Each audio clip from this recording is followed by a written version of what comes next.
बिस्मिल्लाहिर्रहमानिर्रहीम, अस्सलाम वालेकुम। क्या हाल है तमाम देखने वालों के? सब अपने घर में खुश रहें, आबाद रहें, आमीन सुम आमीन।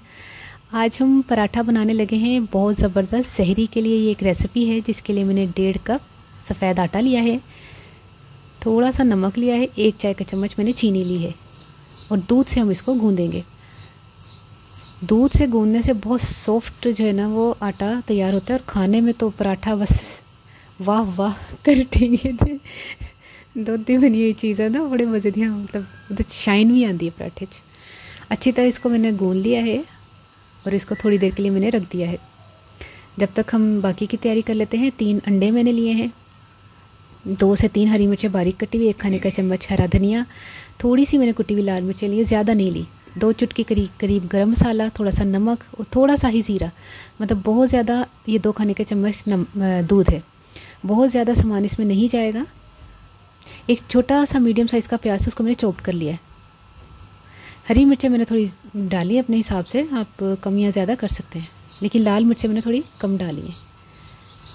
आटे को थोड़ा सा दोबारा सेट कर लें और इसके मैंने पेड़े बना दी। देसी घी में बन जाए तो क्या ही बात है। अच्छा, अब हम इसको घी लगा रहे हैं और थोड़ा सा खुश्का डालेंगे इसके ऊपर और इसको सिंपल तरीके से मैंने इसको रोल कर लिया है और ये पेड़े दोनों मैंने तैयार करके रख लिए हैं। अब चलते हैं, इनको बेलते हैं। तवा मैंने गर्म करने के लिए रख दिया है। आटा आप रात को ही गूंद के फ्रिज में रख सकते हैं, सुबह सहरी में बनाएं, यकीन करें बड़ा ज़बरदस्त ये पराठा बनता है। बहुत से लोग तो नाश्ता ही अंडे का करते हैं, उनको सहरी हो या ना हो, रमज़ान का महीना हो या ना हो, उन्होंने अंडे के साथ ही उन्होंने पराठा खाना होता है। तो अंडे को इस तरह भी इस्तेमाल कर सकते हैं कि अंडे के पराठे के ऊपर अंडा लगाएं। ये घी लगा के मैंने दोनों साइड्स को इतना अच्छा पका लेना है कि अब हमने इसको ज़्यादा नहीं पकाना, क्योंकि अब हम अंडा पकाने लगे हैं। और ये देखिए, 1 से 1.5 खाने के चम्मच मैंने घी डाला है देसी, और ये इस तरह का 1 बड़ा चम्मच डाल के, ज़्यादा नहीं पकाना एकदम से अंडे को पक रहा है नहीं, फ़ौरन इतना ही कच्चे पक्के के ऊपर ही ना हमने पराठा रख देना है।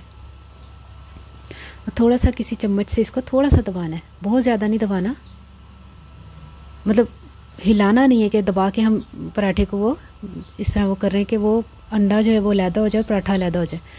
अगर इस तरह आपका नहीं बनता कभी, तो इस तरह बना के देखिएगा कि चम्मच से हल्का हल्का दबाएँ तो माशाल्लाह से अंडा जो है वो पराठे से अलहदा नहीं होगा। कुछ लोगों का बिल्कुल ही अलहदा हो जाता है ना, तो उसकी वजह यही है। ये देखें, बिल्कुल चिपक गया। और गौर करें, पराठे के साथ जितना पराठा है उतना ही अंडा कोने कोने पे लगा हुआ है, वरना होता है ना कि अंडा जो है ना वो बिल्कुल दरमियान में होता है, किनारे से रोटी खाओ तो वो अंडा तो आ ही नहीं रहा होता, फिर मतलब पूरा अंडा। बल्कि इसको तो, ये जो दूसरा पराठा है ना, इसको तो देखेंगे अंडा बाहर तक लगा हुआ होगा। पहली सहरी में ये बनाए और फिर ये देखें, ये अंडा देख रहे हैं बाहर तक आया, ये और ज़्यादा मज़े का है, इसके किनारे किनारे पर अंडा है। अब देखिए, मैं आपको बताती हूँ, हरी मिर्चें देख रहे हैं कितनी मज़े की। जो हरी मिर्चों के शौकीन है वो तो खुश हो जाएंगे, बाकी आप ट्राई करके ज़रूर बताइएगा। कम ज़्यादा आपकी मर्ज़ी, आप कर सकते हैं। ये देखिए कितना ज़बरदस्त ये पराठा बना है, सॉफ्ट भी बहुत है और लच्छे भी बहुत इसके ज़बरदस्त बने हैं। ट्राई करके मुझे ज़रूर बताइएगा आपको ये रेसिपी कैसी लगी। अपनी दुआ में ज़रूर याद रख लीजिएगा। ओके, अल्लाह हाफिज़।